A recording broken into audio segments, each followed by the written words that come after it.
Amazina nitwa Ndarutse Merci, nkaba ndi rwiyemezamirimo ukomeye cyane. Ntago ndanguza cyangwa ndangure, ahubwo ndasetsa.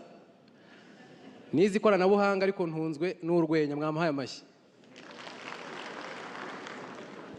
Twatangiye platform cyangwa se urubuga ruhuza abakunda gusetsa, abazi gusetsa n'abakunda guseka, aho abaseka bishyura, abasetsa bakishyurwa, twe turasetsa tukanasora binyuze mu rwenya.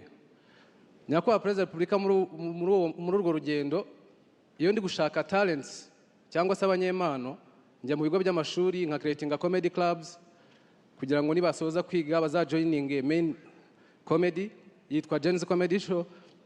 Nasabaga Minisiteri y'Uburezi ni igitekerezo ko impano z'abana b'Abanyarwanda zishyigikiwe guhera mu mashuri matoya zikazamuka mu mashuri makuru, byaba byatangiye gufata irange cyangwa se umurongo ku buryo basoza batangira kubibyazamo amafaranga. Ndashimira First Lady kuri gahunda ya Rwanda ubuhanzi ko niyo nazamukiyemo birangira mfite iyo platform, na gahunda ya Minisiteri y'Urubyiruko ya Art Connect. Muri Youth Connect wongeyemo igisate cy'ubuhanzi. Amafaranga ya mbere ni ngewe wayatsindiye, mu mpamashyi kuko rwose birakomeye cyane. Gusetsa abantu ntabwo biba byoroshye.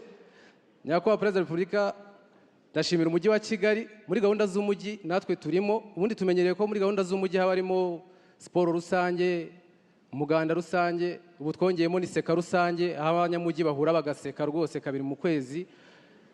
Nyakubahwa Perezida wa Repubulika, izo gahunda zose wagiye uzitabira, nashakaga kugutumira muri gahunda y'iseka rusange natwe ukazatugeraho. Murakoze kandi tuzagusetsa ivumbi ritumuke.